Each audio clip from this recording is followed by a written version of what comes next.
Hello and welcome to the channel. It is I, and I'm here actually shooting a vid really quick at my favorite coffee shop.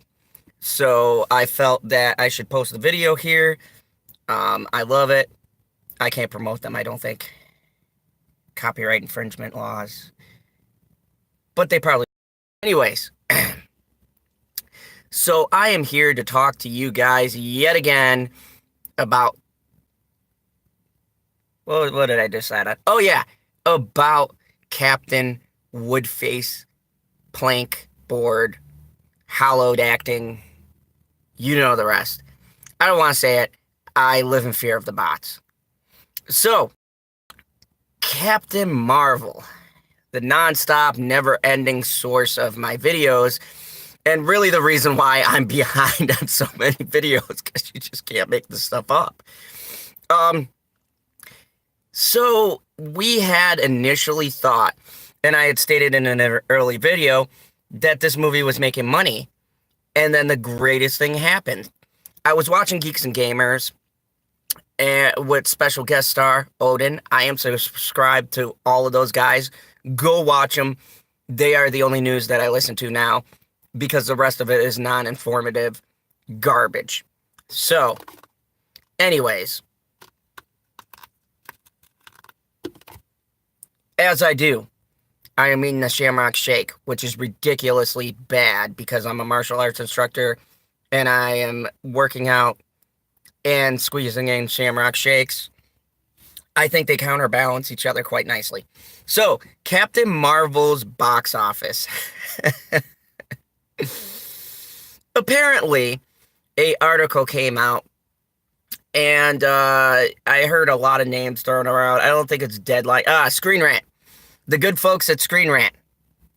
So, an article came out that said, by next weekend, Captain Marvel will break even its $700 million budget. And I said, what?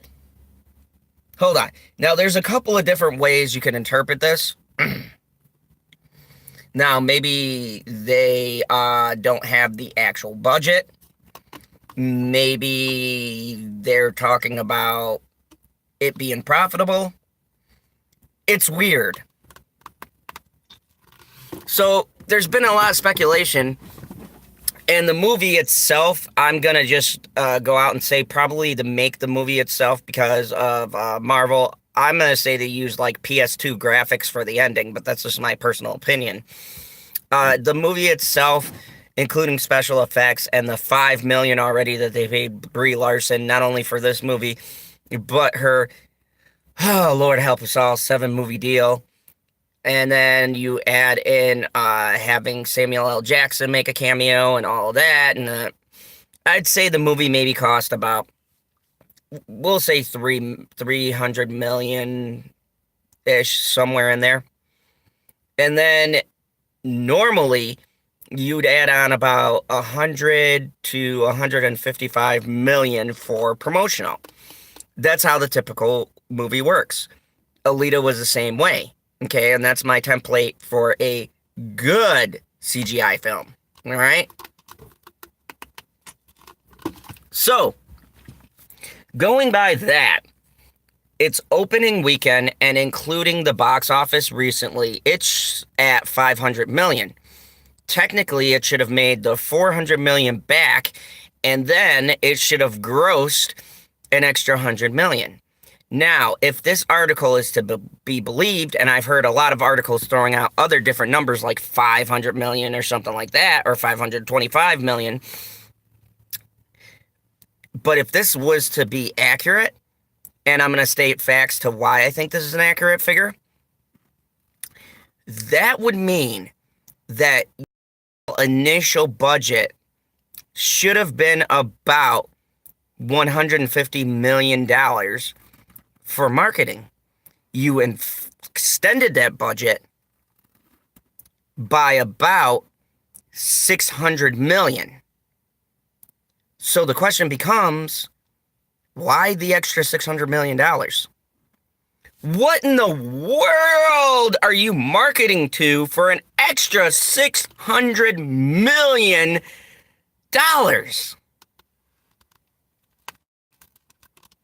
Now, I'm a man of facts.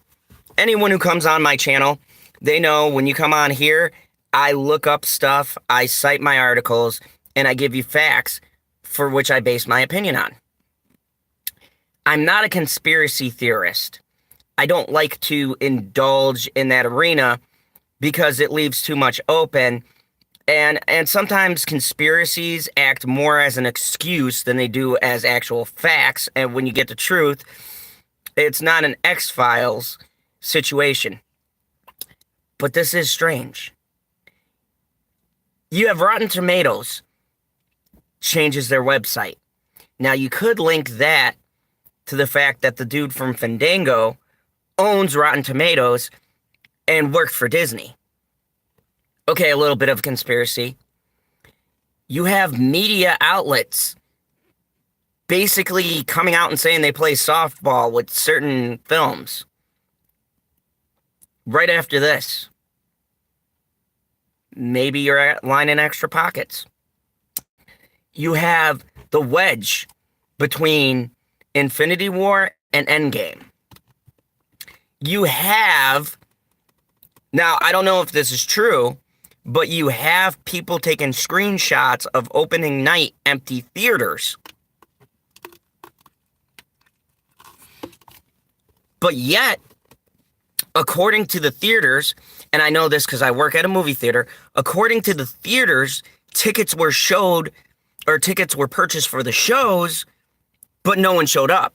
And how the box office works is, unless you claim a refund for the tickets, that's still money that counts towards the box office. You have in China that the Chinese market, which is, whether you want to say it politely or not, a very heavily male-dominated market, that the messaging in this film wouldn't play well. They're calling for a ban of this film, and it's just lost, like, I want to say 30 to 40 theaters over there, and the number is rising. So, with all of this being said, how do you have a $500 million opening?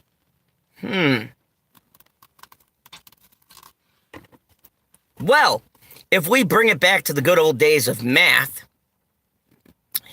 if we have them buying pre-purchase tickets, because remember when they started this off, they said it had the highest pre-purchase. We don't necessarily need actual people pre-purchasing the tickets, and they're still in the system as a buy unless the person cancels the ticket. Is it crazy to assume, with everything we've seen, with Rotten Tomatoes changing their score, with YouTube changing the algorithm for us who this for more credible news sources, is it possible to or impossible to assume that these people have manipulated the box office itself?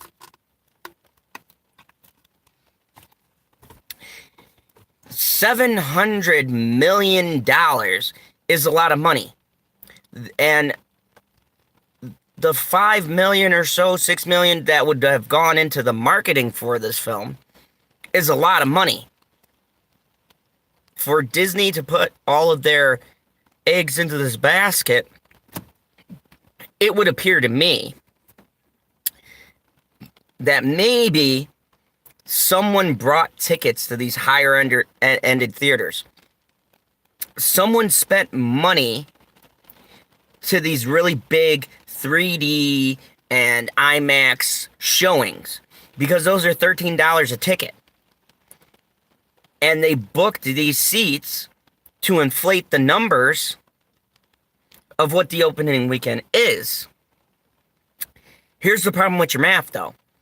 If you spend an extra $5 million or so to do this, which goes way over your budget, and then your film opens at $5 million, you're at a $2 million gap and hoping that the first weekend makes up for this number. The problem is, you need people to come the next weekend, this weekend, the weekend we're in. So actually, this film could actually not even see $1 billion. I don't think that's going to happen. That's a crazy number to throw out there. I don't think this will hit $1 billion. But it needs to do at least $7 million to break even and $8 million to net profit. And I had to bring this point up because I find it fascinating. Because your legs of your movie, what drives your movie, is going to be repeat sales. I saw Infinity War at least 3-4 times. Thus, the box office gained more money. Thus, the length of the film was extended. Thus, spent towards the film. Now, if Captain Marvel, let's just say, gets past this week open and it has a strong second week with people who haven't seen it yet, because if these theaters were empty, that means a lot more people than they thought didn't come to the shows. So let's just say we have an influx of people going, all right, my friend said it wasn't the best, but it was okay. There's nothing else out. Let's go see this movie. Then you're depending on a mass amount of people, $2 million worth of people, to come and boost the sales for this movie. Disney took a really big risk, and I don't understand why. A really big risk. $7 million. $5 million for marketing? That is like unheard of for any film. Go back through Avatar, any of the big names, Titanic, any great film that's preceded this film. Never have I heard of a $7 million break even before in my life. That is crazy. I am baffled if this is actually the case. I mean, that is super, super gutsy. And the funny part about this whole thing is that the money that they spent is unaccounted for, because they give you stats and figures, but they don't tell you where this extra $4 or $5 million actually went to. Now, let me give you my speculation of where I think this $4 or $5 million went to. I think Brie Larson and Damage Control. They had to get her on the shows. You have to pay talk shows to have your star on their show as a special guest star. Some kind of incentive or something. Even if you don't give them monetary, there's a lot of wheeling and dealing. That's how Hollywood works. Then you have promotional, TV ads, pushing, toys, marketing, all that stuff. Then you have the word of mouth, and you have the Rotten Tomatoes, and you have the YouTube channels, and the YouTubers that get these press passes, the ones that are unlike me with these big channels. And I'm not saying like Geeks and Gamers and all of them, they don't care about that stuff, but I'm talking about other channels and their reviews. And you're giving them press passes and opening weekends and red carpets and all this stuff.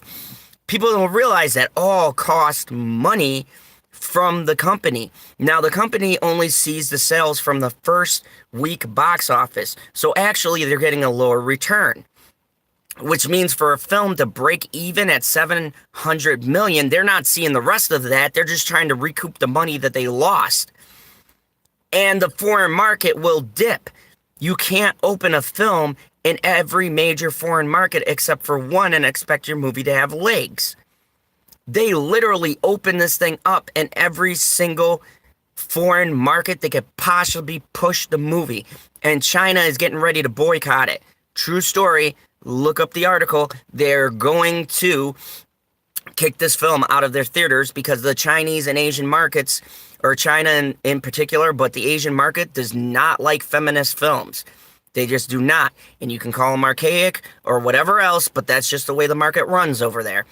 So, you're losing a market, essentially. In Britain, in France, they gave this thing terrible reviews. These are people who aren't paid by the media over here, so they just say what they want to. So you're going to lose your legs over there. So you're depending on this next weekend to recoup 200 million, if this is the actual number, because it's at 500 million right now. You want to make $200 million on a second week box office. That is crazy logic. That is ridiculous logic. Like, the reason a film makes money is the length that the film stays in the theater. I have seen, like, Cold Pursuit still in the theater. That means that whether you like it or hate it, that movie is still making the company money. So they're paying to keep it in. Captain Marvel at our theater right now has like 5 screens. Okay? At every major Cineplex, it has like 5 or 6 screens. But you have Shazam coming out. You have Pet Sematary coming out. You have some pretty decent movies coming out. It's going to lose its screens. So that means this weekend, before anything else big drops, because next weekend is when Shazam comes out, it's got to make money now in order to still stay within that budget. $700 million. My goodness. Like, what did the market go towards? It takes about 100 million to 200 million if you're really pushing a film. So the normal budget is 5 to 400 million for a film to break even. Any film, historically. Except for like Avengers is a rarity because that's a big event. Or Star Wars used to be. So this one irrelevant movie was front loaded. And that expression means that they put their eggs all in the 2-week gap. The opening week and this upcoming week. They front loaded this to the gills. They put all of their eggs into these 2 weekends, and I will tell you why. This is why. It is a lack of confidence in your product. No one ever front loads a movie just because they have that much confidence. They front load a movie because they know it can't compete. And so my question is this. Are they making a profit? Is this actually going to profit? Are we even going to get real numbers for what this movie does? Maybe, maybe not. But I'm going to continue to cover it because I find it funny. The SJWs are so up in arms. They're celebrating. And it is raining, which could be a metaphor for what this movie will be rained on. It's parade. This is terrible. I really dislike this movie. I dislike not the movie, but what it represents. And Hollywood, I shake my head. I have nothing to say. I'm speechless. Anyways, if you like this video, hit the subscribe button, hit the buzzard, and if you want to know truth, facts, and figures and statistics, I will do my best to research and bring you guys the truth. As always. Now, I'm staring at my theater right now. Me and Goose the Cat will see you right across the street. Bye, y'all.